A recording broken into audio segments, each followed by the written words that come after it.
Nous allons maintenant améliorer notre interface en donnant la possibilité à l'utilisateur de saisir une valeur, non plus en cliquant sur le bouton OK, mais en validant par la touche entrée du clavier. Pour cela, nous allons revenir à notre application et passer sur le mode Design. Donc la touche entrée doit être entendue du text field. Pour cela, je clique droit sur ce text field, sélectionne l'item Event, puis Key, puis Key Release.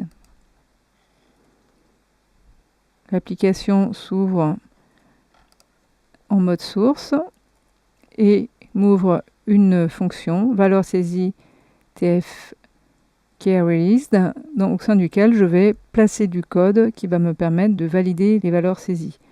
Donc déjà, j'ai besoin de savoir à quel code de touche correspond la touche entrée. Donc, puisque je ne le connais pas, je vais utiliser une fonction system.out.print qui va me permettre d'afficher dans la fenêtre qui se trouve ici, la fenêtre d'exécution, d'afficher les codes des caractères sur lesquels j'appuie. Donc là, pour récupérer le code de la touche sur laquelle j'appuie, j'utilise evt.getKeyCode, parenthèse ouvrante, parenthèse fermante. evt correspond à l'événement qui est défini ici en paramètre de la fonction associée au champ de texte de saisie. GetKeyCode est une méthode prédéfinie du langage Java. Si j'exécute, donc dès que je vais taper sur une touche du clavier, ici apparaît le code des touches sur lesquelles j'appuie. Par exemple, le caractère C correspond au code 67.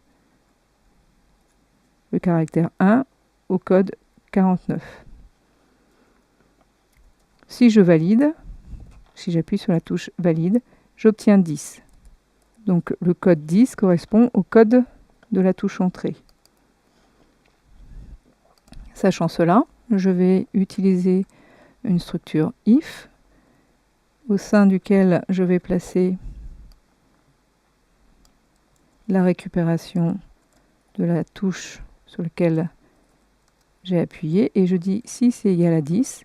Alors, cela veut dire que la valeur qui a été saisie dans le text field peut être traitée de la même façon que lorsque je cliquais sur le bouton OK.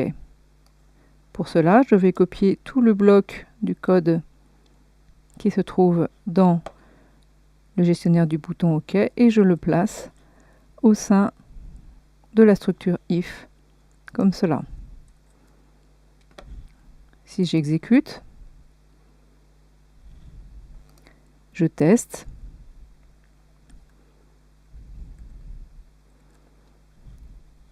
Et je valide en appuyant sur la touche Entrée et non plus en cliquant.